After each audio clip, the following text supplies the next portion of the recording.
मित्रों, आज की कहानी का शीर्षक है बेटी मीठी और बहू नमकीन।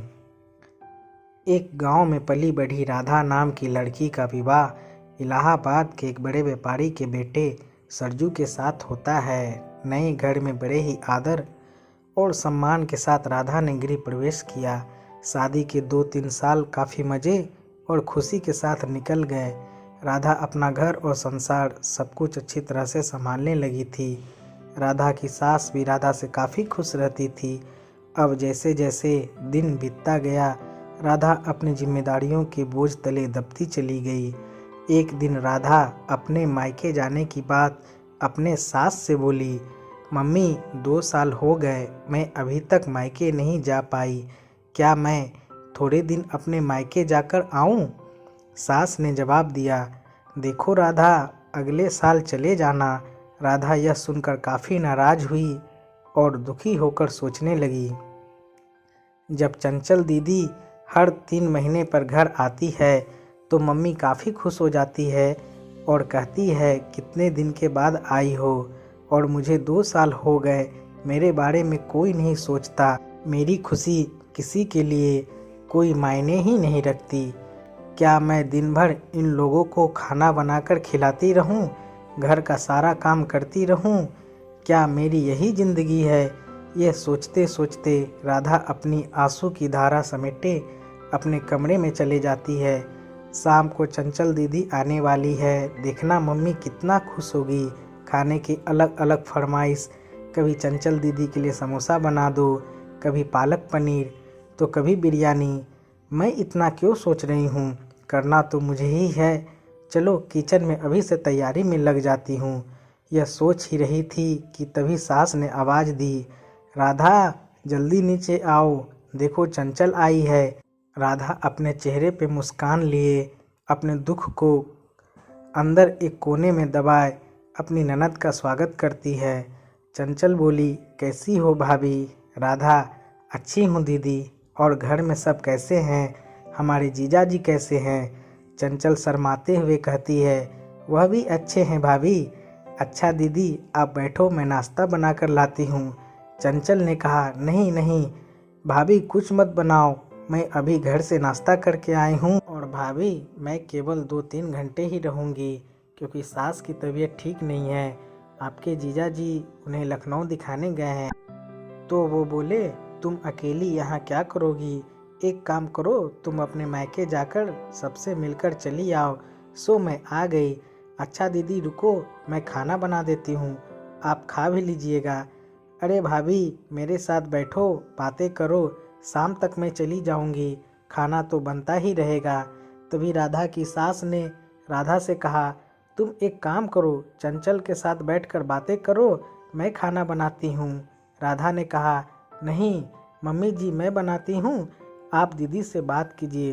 तभी चंचल ने कहा, कोई बात नहीं भाभी, आप खाना बनाओ और मैं आपसे बातें भी करूँगी, थोड़ी मदद भी हो जाएगी।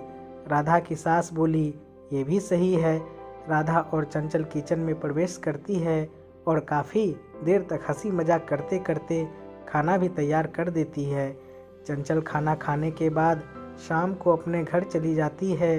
रसोई को समेट कर राधा रात को अपने कमरे में गई तो सरजू ने कहा कि राधा, तुम काफ़ी थक गई हो, आराम कर लो। राधा ने कहा, हाँ, मुझे आराम कहाँ है, तुम्हारी माँ तो बस यही चाहती है कि मैं अपने मायके न जाऊँ। चंचल दीदी 1-2 घंटे के लिए ही सही आती है और सबसे मिलकर तो जाती है। सरजू ने कहा, उसमें क्या, तुम भी चली जाओ। और देखो राधा दीदी भी कहाँ आ पाती है। जब जीजाजी अपनी माँ को लखनऊ डॉक्टर के पास दिखाने ले जाते हैं तभी मिलने आती है। राधा ने कहा, इसका मतलब मैं कभी नहीं जा सकती अपने मायके? सरजू ने कहा, ऐसा तो मैंने नहीं कहा। अच्छा तुम शांत रहो, मैं कल माँ से बात करता हूँ, तुम अपने मायके चली जाना, ठीक है? तुम तो रहने दो। गुस्सा करते हुए राधा सो जाती है। सुबह उठकर राधा अपने काम में रोज की तरह लग जाती है। दोपहर में शर्मा आंटी राधा की सास से मिलने आती है और काफ़ी देर तक बातें करती रहती है। तभी शर्मा आंटी राधा की सास से पूछती है, चंचल की माँ, ये बताओ कि बहू और बेटी में क्या फ़र्क समझती हो। राधा की सास मुस्कुराते हुए बोली, बेटी कैसी भी हो पर वह मीठी होती है, बहू नमक की तरह नमकीन होती है। यह सुनते ही राधा काफ़ी निराश होती है। काफ़ी देर तक यह सोचती है कि मैंने मम्मी के साथ क्या बुरा किया, मम्मी मेरे बारे में ऐसा क्यों सोचती है, और वो अब घर में निराश रहने लगती है। निराश राधा को देखकर एक दिन राधा की सास ने पूछा, राधा यहाँ आओ, तुमसे किसी ने कुछ कहा है क्या, या सरजू ने कुछ बोला क्या। कुछ नहीं मम्मी जी, राधा की आवाज़ में दर्द था। राधा की सास ने अपने पास बिठाकर फिर पूछा, नहीं तुम बताओ राधा, क्या हुआ है। राधा की आंखों में आंसू भर आए और राधा ने सास को सारी बात बता दी कि कैसे शर्मा आंटी से आप बेटी और बहू में फ़र्क बता रही थी। राधा की सास ने कहा, ओह, तो यह सुनकर तुम नाराज़ हो गई, बस इतनी सी बात। अरे राधा, मैंने कहा बेटी मीठी होती है, वह चाहे कितनी भी गलती करे उसकी गलती नज़र ही नहीं आती, वह गुड़ की तरह मुंह में घुल जाती है। खाने में अगर मीठा ना हो तो कोई फ़र्क भी नहीं पड़ता, और बहू नमक के समान इसलिए है क्योंकि खाने में अगर नमक ना हो तो खाना बेस्वाद लगता है। खाने में नमक मिलने पर हम जो खाना खाते हैं उसी समय नमक के हम कर्जदार बन जाते हैं। ठीक उसी तरह तुम मेरे लिए वही नमक हो।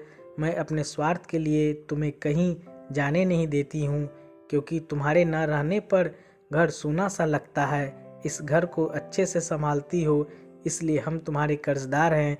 राधा सारी बात समझ जाती है और अपनी सास के गले लिपट कर रोने लगती है।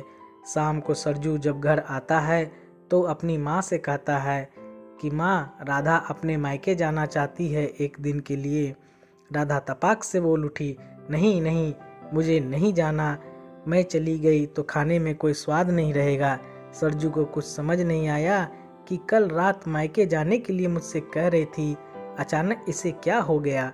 सरजू सोचने लगा कि इन औरतों को समझना मर्दों की बस की बात नहीं। राधा की सास राधा के सिर पर हाथ फेर रही थी और सरजू एकटक लगाकर राधा और अपनी माँ को देखता रह गया। मित्रों, कैसी लगी आपको ये कहानी, कमेंट करके ज़रूर बताएं। मिलते हैं दोस्तों एक और दूसरी नई कहानी के साथ।